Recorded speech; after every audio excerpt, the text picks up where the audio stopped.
너와 함께하리라는 제목으로 하나님의 말씀 전하도록 하겠습니다.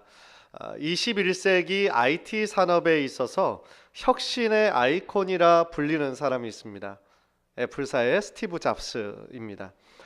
애플 컴퓨터로 그 컴퓨터를 개인용 컴퓨터를 대중화하기 시작했고요. 2001년 아이팟이라는 거, 조그만 아이팟을 내놓기 시작하면서 음악 산업 전체가 바뀌었다면 2007년 아이폰을 출시하면서 스마트폰 시장에 또한 판도를 바꿔 놓았습니다. 그리고 2010년 아이패드를 또한 출시함으로써 포스트 PC 시대를 새롭게 열었습니다. 제 기억으로는 그가 내놓는 제품마다 디자인과 기능에 있어서 굉장히 혁신적인 그런 아이콘을 이루어서 아주 그 업계에 아주 엄청난 센세이션을 일으키는 작품이 되었죠. 그는 IT 산업이 낳은 천재였고요. 애플 회사 제품의 가치를 이렇게 최고의 가치로 올려놓은 데 있어서 정말 스티브 잡스가 없이는 불가능했다라고 해도 과언이 아니죠. 그런데 문제는 그가 56세의 나이에 췌장암으로 일찍 세상을 떠나면서 문제가 생기기 시작했습니다. 과연 스티브 잡스 없는 애플이 과연 이렇게 승승장구할 수 있을 것인가? 많은 사람들이 퀘스천을 던졌죠. 그의 후임자로 지금까지 CEO를 하고 있는 사람이 팀 쿡이라고 하는 사람입니다. 물론 그는 갑작스럽게 등장하는 것처럼 보이지만 스티브 잡스가 자신의 병치레로 인해서 한 3번 정도 CEO를 내려놓은 적이 있었는데요. 그때마다 그의 자리를 대신해서 그 자리를 훌륭하게 보강했던 그런 사람이었습니다. 그러나 여전히 현재도 팀 쿡 체제의 애플과 또한 그 전에 스티브 잡스 체제의 애플과 비교하는 사람들이 굉장히 많습니다.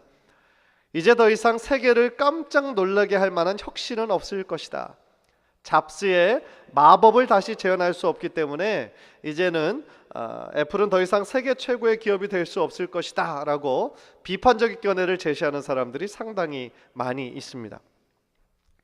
이처럼 정말 어떤 분야에서 탁월하고 능력 있는 전임자가 있었던 경우, 그의 후계자가 되는 경우라면 정말 그 부담과 책임은 어마어마할 것이라는 생각이 듭니다. 왜냐하면 많은 사람들이 전임자와 자신을 끊임없이 비교할 거 아니겠습니까? 그리고 자신도 생각할 때에 그 전임자의 능력과 카리스마를 감히 따라갈 수 없다라고 생각할 때에 느끼는 그 좌절감이 얼마나 크겠습니까?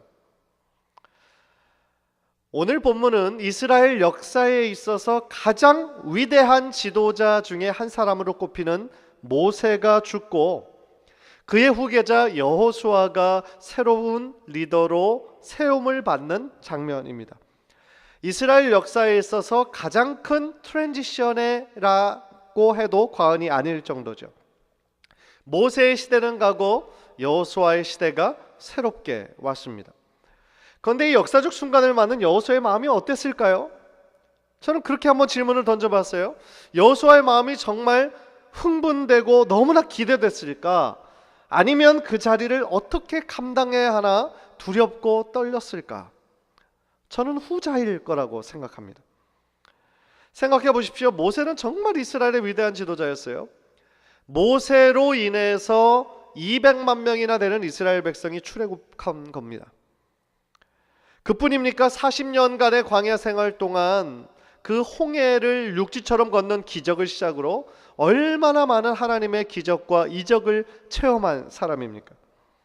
따라서 모세가 죽은 이후에 이제 자신들의 앞날은 어떻게 될 것인가 막 두려워하는 그 수많은 200만 명의 이스라엘 백성들, 그리고 여호수아만을 바라보는 400만 개의 눈동자, 생각해 보세요. 얼마나 부담되고 얼마나 두려웠겠냐는 거죠.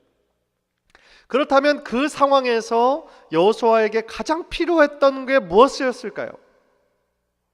저는 하나님의 말씀이었고 하나님의 약속이었을 것이라고 생각합니다. 왜냐하면 여호수아에게는 이제 하나님의 말씀에 대한 그 확신이 가장 중요한 단계였기 때문인 거죠. 시기적으로 이스라엘 백성이 시기적으로 그때는 광야 생활 40년을 이제 거의 다 마무리할 때쯤이었습니다. 바로 앞에 약속의 땅 가나안이 보이고 있는 거예요. 그래서 가나안 땅의 진입을 바로 눈앞에 두고 있는 그 시기에서 두려움에 떨고 있는 여호수아에게 주시는 하나님의 마음이고 하나님의 약속이 바로 오늘 본문인 것입니다. 간절히 바라기는 오늘 본문을 통해 주시는 이 하나님의 약속을 바로 나에게 주시는 하나님의 약속으로 받고 그 말씀대로 지켜서 하나님께서 주시는 형통함의 축복이 우리 성도님들의 삶 가운데 흘러넘치시기를 주님의 이름으로 간절히 축원합니다. 첫 번째로 하나님께서는 여호수아에게 요단을 건너 약속의 땅으로 갈 것을 명령하고 계십니다. 2절을 보십시오. 내 종 모세가 죽었으니 이제 너는 이 모든 백성과 더불어 일어나 이 요단을 건너 내가 그들 곧 이스라엘 자손에게 주는 그 땅으로 가라. 모세의 죽음 이후에 하나님께서 여호수아에게 첫 번째로 명령하는 것은 땅에 대한 명령입니다. 근데 왜 하필 땅일까요? 조금만 생각하면 그 답을 우리가 쉽게 알 수 있습니다. 지금 이스라엘 백성이 출애굽한 이유가 무엇입니까? 약속의 땅으로 하나님께서 가라 명령하시기 때문에 그 애굽을 나온 겁니다. 지금 약속의 땅 가나안으로 들어가는 그런 과정이죠. 그래서 방금 전까지만 해도 모세의 죽음 전까지만 해도 그 약속의 땅으로 그 광야 생활 40년을 지금 걸어가고 있는 거 아니겠습니까? 따라서 제일 처음 땅에 대한 명령을 하나님께서 다시 하셨다는 그것으로 비춰볼 때 우리는 하나 중요한 한 가지 사실을 깨닫게 됩니다. 그게 뭐냐면 하나님의 역사는 계속되어져야 된다라는 사실이에요. 인간적으로 생각하면요, 아무리 중요한 일이라도 그것을 이끌던 지도자가 죽으면 그 일이 좀 흐지부지 되는 경우가 우리들 주변에는 많이 있습니다. 그러나 하나님의 일은 그렇지 않다라는 거죠. 위대한 지도자 모세는 죽었지만 그를 통하여 지속되었던 하나님의 일은 절대로 멈출 수가 없기 때문에 그렇습니다. 왜 그렇습니까? 우리를 향한 하나님의 구원 계획은 계속되어져야 되기 때문에 그렇다는 거죠. 다시 말하면 하나님께서 계획하신 그 일이 이루어지기 전까지는 절대로 쉬지 않으시는 분이시기 때문에 그렇습니다. 따라서 모세는 죽었지만 하나님의 약속의 성취라고 하는 이 중대한 과업은 여전히 남아있는 것이죠. 그래서 이제 그 과업은 누구를 통해서 이루어져야 됩니까? 여호수아를 통해서 이루어져야 되는 거예요. 그래서 하나님께서는 여호수아에게 첫 번째로 주시는 그 명령, 일어나 요단을 건너 약속의 땅으로 가라, 그렇게 명령하신 거예요. 하나님은 또한 3절을 통해 가나안 땅에 대한 확신을 주시는데요, 3, 4절 한번 눈으로 보십시오. 내가 모세에게 말한 바와 같이 너희 발바닥으로 밟는 것은 모두 내가 너희에게 주었노니 곧 광야와 이 레바논에서부터 큰 강 곧 유브라데 강까지 해쪽 속의 온 땅과 또 해 지는 쪽 대해까지 너희의 용토가 되리라. 발바닥으로 밟는 모든 것을 너희에게 주겠다, 이렇게 약속하세요. 하나님의 약속을 확증하시는 거죠. 다시 말하면 하나님의 약속은 의심의 여지 없이 반드시 이루어질 것이다, 그것을 약속해 주시는 거예요. 그런데 그런 생각을 해봐요. 제가 만약에 여호수아였다면 이 하나님의 약속을 듣고 굉장히 기뻤을 것 같아요. 굉장히 익사이딩했을 것 같아요. 내가 밟는 모든 것을 하나님께서 그 땅을 주시겠다는 거예요. 얼마나 신납니까? 마치 미국 옛날 서부 개척 시대에 나오는 영화처럼요, 깃발을 먼저 꽂으면 그 땅이 내 땅이 되는 거예요. 그런 거 다른 영화도 있잖아요. 그러면 당장이라도 그 땅을 향해 막 달리고 싶지 않겠습니까? 당장이라도 말을 타고 가서 깃발을 꽂고 싶은 마음이 들지 않겠어요?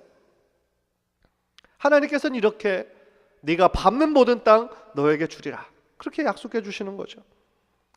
또한 이 표현은 하나님의 그 약속의 이중적인 표현이 있어요. 그게 무슨 얘기냐면요, 이 약속 안에 미래적인 차원도 있고 현재적인 차원도 그 안에 들어있다라는 겁니다. 미래적인 차원은 지금 이스라엘 백성이 가나안 땅으로 들어가 앞으로 차지할 땅이에요. 아직 이루어지지는 않은 명령이에요. 미래적인 명령이에요. 그러나 그 명령의 현재적인 차원은 뭐냐면 하나님께서 이미 그들에게 주셨어요.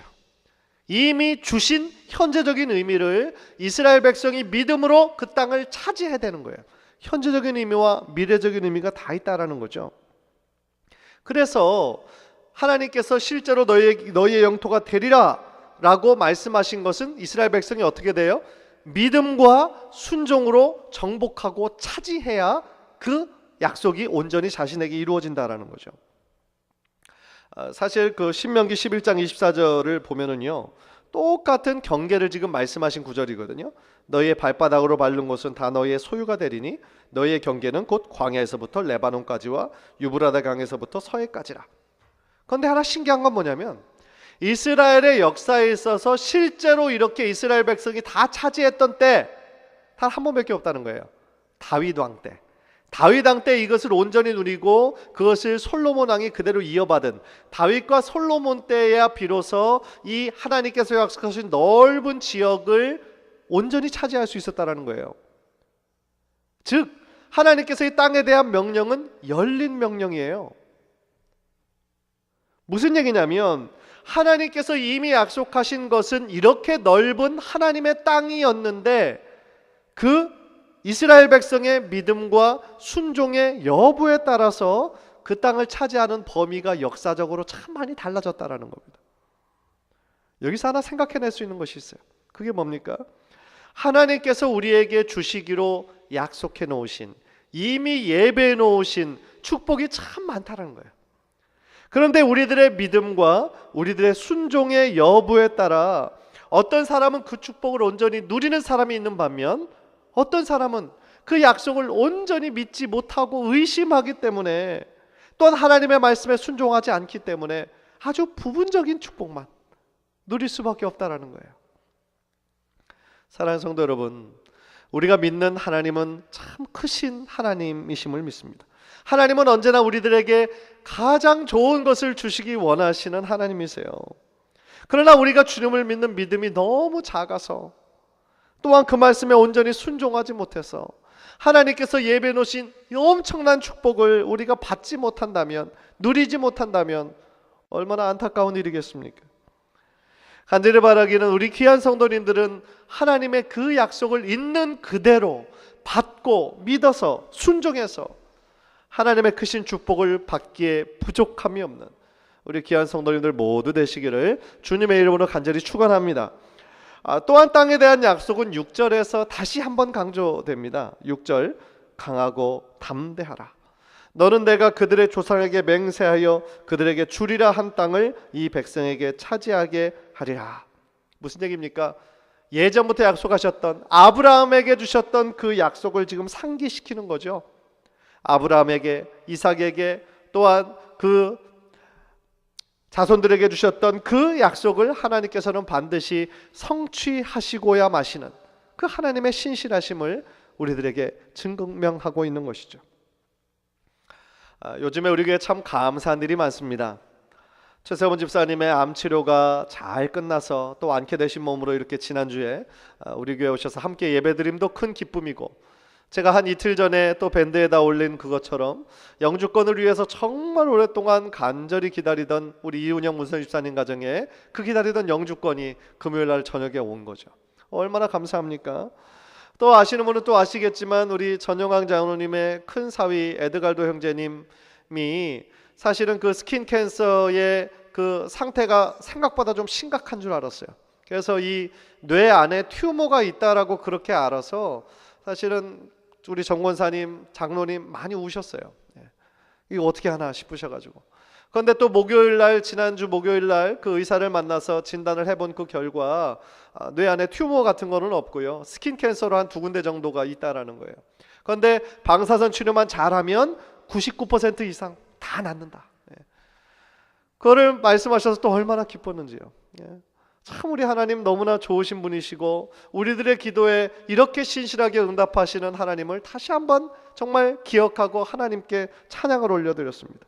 그렇습니다. 하나님은 우리들의 기도에 신실하게 응답하시는 분이세요. 중요한 건 뭡니까? 우리가 그분을 향한 신뢰고 그분을 향한 믿음인 것이죠. 오늘 본문에 나온 것처럼 우리를 향한 약속을 반드시 지키시는 신실하시는 하나님, 그 하나님을 정말 끝까지 믿고 하나님 앞에 더욱더 간절한 마음으로 나아가시는 우리 귀한 성도님들 모두 되시기를 주님의 이름으로 간절히 축원합니다. 두 번째로 하나님께서는 여호수아에게 내가 너와 항상 함께 하겠다 약속하셨어요. I will be with you. 5절을 보십시오. 5절 우리 화면을 통해서 다 함께 읽을까요? 시작. 내 평생에 너를 능히 대적할 자가 없으리니 내가 모세와 함께 있던 것 같이 너와 함께 있을 것임이니라. 내가 너를 떠나지 아니하며 버리지 아니하리니. 아멘. 하나님께서 여호수아에게 내 평생에 너를 능히 대적할 자가 없을 것이다, 그렇게 약속하셨어요. 이 말씀은요, 앞으로 이제 여호수아가 어떤 일을 감당해야 하는지를 성격을 좀 규정해 주는 말씀이죠. 맞아요. 여호수아가 앞으로 행해야 될 일이 편안한 일이 아니에요. 모세가 다 해놓은 거 그냥 들어가기만 하면 되는 거 아니에요.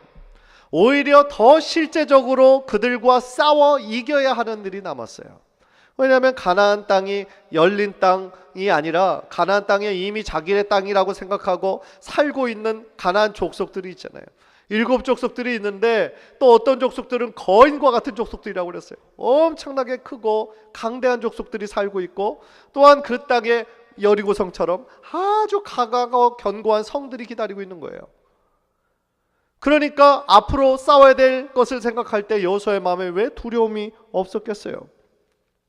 따라서 그런 대업을 앞둔 여호수아에게 그래서 하나님께서 계속하며 반복적으로 강하고 담대하라, 두려워하지 말아라, 그렇게 말씀하시는 거죠.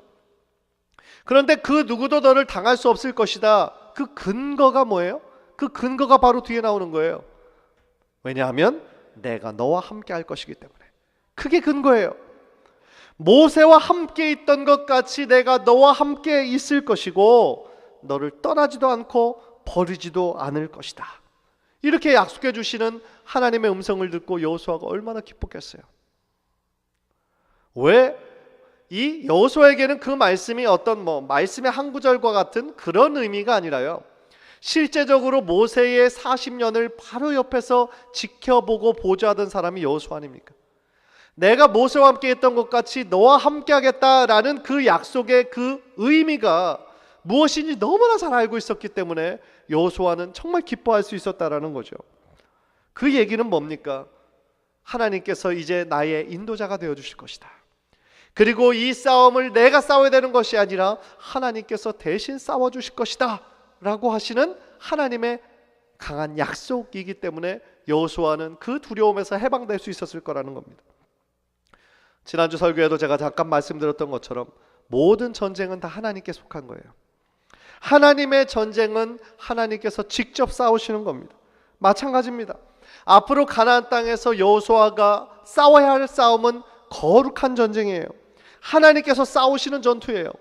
그래서 그 승리의 관건은 무엇입니까?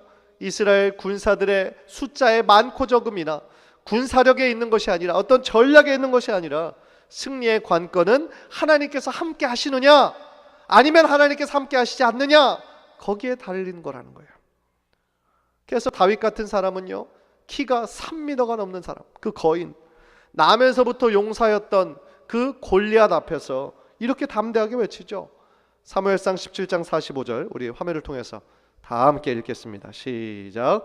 너는 칼과 창과 단창으로 내게 나오거니와 나는 만군의 여호와의 이름 곧 네가 모욕하는 이스라엘 군대의 하나님의 이름으로 내게 나아가노라. 이것은 결국 우리가 무엇을 의지하고 있느냐, 그 질문인 거예요.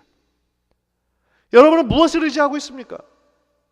골리앗은 눈에 보이는 창과 칼과 단창을 의지하여 오지만 다윗은 눈에 보이지는 않지만 언제나 그와 함께 하신 만군의 여호와의 이름, 하나님의 이름을 붙잡고 나아갔을 때 하나님께서 다윗에게 승리를 주신 것입니다.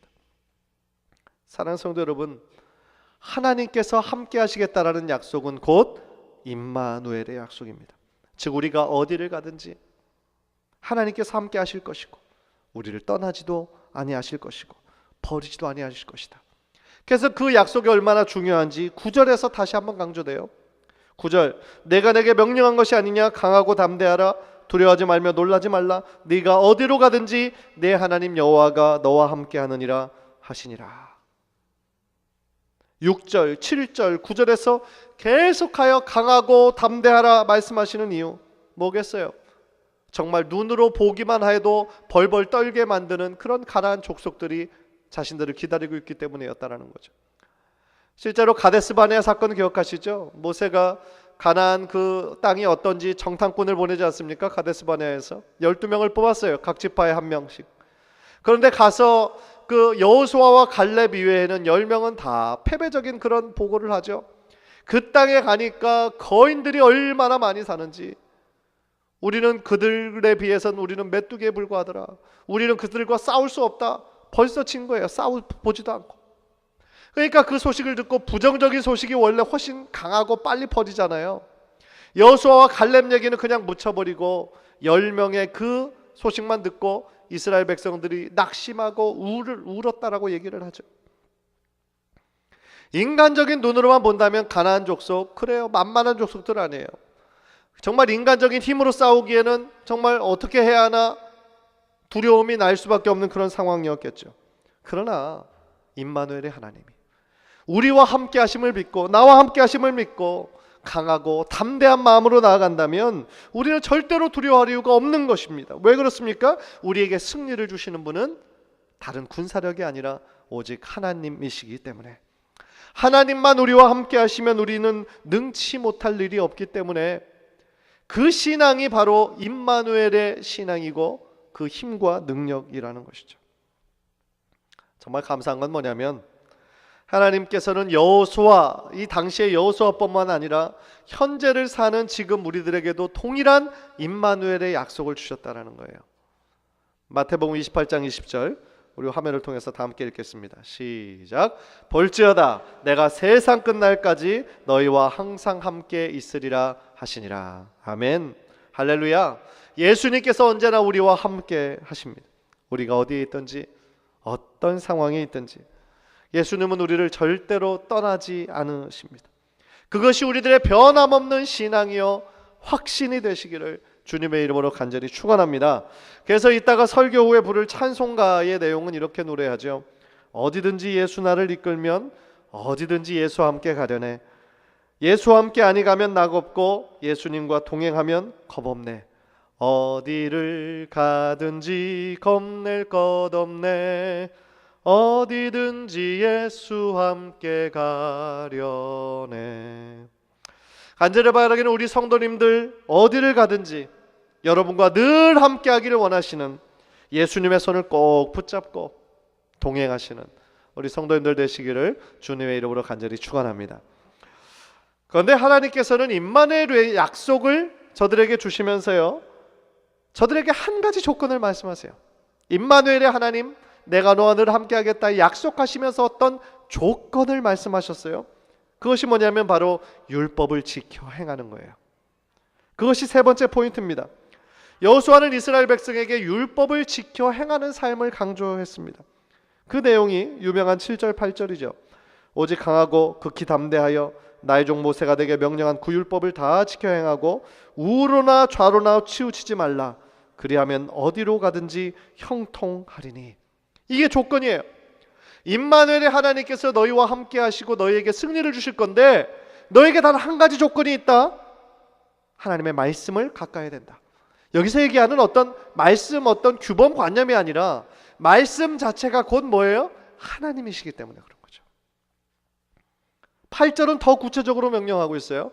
8절 우리 화면을 통해서 다 함께 읽겠습니다. 시작. 이 율법책을 내 입에서 떠나지 말게 하며 주야로 그것을 묵상하여 그 안에 기록된 대로 다 지켜 행하라. 그리하면 내 길이 평탄하게 될 것이며 내가 형통하리라. 아멘. 하나님의 말씀을 입으로 읽고 마음으로 묵상하고 온 몸으로 그것을 지키고 하라는 거예요. 그렇게 할 때 하나님의 말씀이 내 삶을 지배하도록 하라는 거예요.